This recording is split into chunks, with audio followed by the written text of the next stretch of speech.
অনেক দিন পরে তোমাদের সাথে আমি একটা রান্নার ভিডিও নিয়ে চলে এসেছি। আজকে আমি তৈরি করব পটলের ভাপা। তো 20 থেকে 25 জন লোকের জন্য আমি এই পটলের ভাপাটা তৈরি করেছি।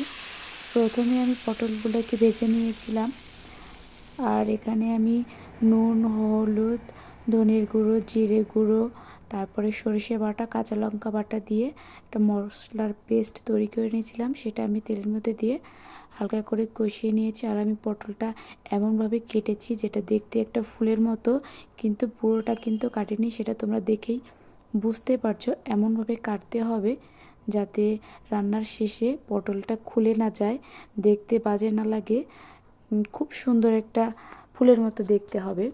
তো আমি এরপরে মশলার মধ্যে পটলগুলোকে দিয়ে দিলাম। পটলগুলো দিয়ে হালকা হাতে নেড়ে কিছুক্ষণ কষিয়ে নেব। বেশিক্ষণ কিন্তু একদমই কষানো যাবে না, তাহলে কিন্তু সর্ষেটা তেতো হয়ে যাবে। তো হালকা হাতে কিছুক্ষণ কষানোর পরে এবার আমি পরিমাণ মতো জল দিয়ে দিয়েছি। আর জল দিয়ে অল্প একটুখানি নাড়াচাড়া করে আমি এবারে ঢেকে দেব 10 মিনিটের জন্য। তো 10 মিনিট পরে আমি ঢাকা খুলে নিয়ে তারপরে আবার কিছুক্ষণ নাড়াচাড়া করে নেব। তাহলেই কিন্তু তৈরি হয়ে যাবে আমার হাতের মজাদার পটল ভাপা। যারা যারা আজকে আমার হাতের এই পটলের রেসিপিটা খেয়েছে সবাই বলেছে অনেক মজা হয়েছে। তো আজকের মতো এই পর্যন্তই।